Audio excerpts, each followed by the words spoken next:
your latest episode of Britain is Dead and you are just noticing it. Let me read the headline straight from the Daily Mail.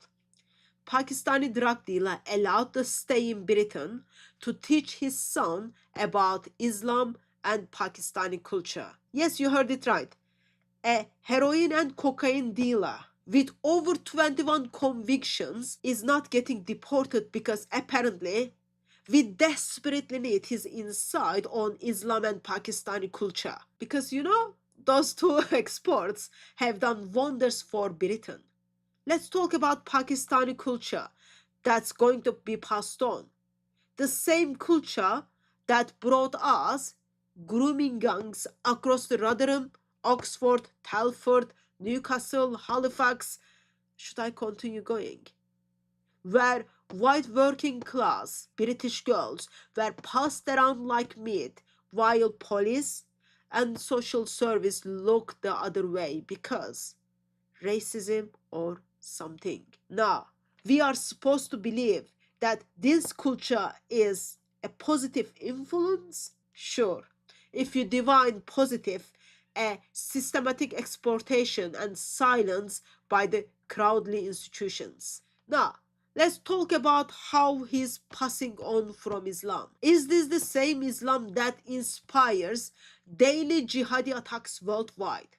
Genocide of Christians in Nigeria by the teachings of Islam and followers of Islam. Bombings in Pakistan itself, beheadings in France, stabbing in London, honor killings, Sharia courts, child marriage, acid attacks. And this guy, a convicted drug dealer, is being given a platform to instill this into next generation. Why?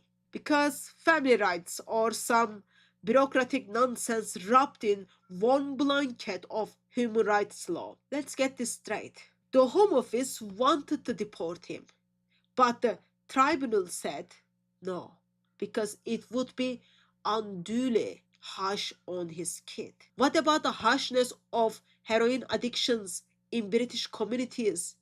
What about the harshness endured by the girls destroyed by Pakistani grooming gangs? What about the harshness of watching your country sink under the weight of important dysfunctions? Oh, that's right. British citizens don't matter anymore. Only criminals with the cultural rights do. This man isn't just allowed to stay. He's staying to shape a child into something who sees Islam and Pakistani culture as his core identity. Britain just signed up for next generation of imported troubles. If you think things are bad now, just wait. Because turns out the Britain is not just watching the fire, but they're simply pouring more gas on it. Britain is not only turning blind eye, but they are handing out the blindfolders.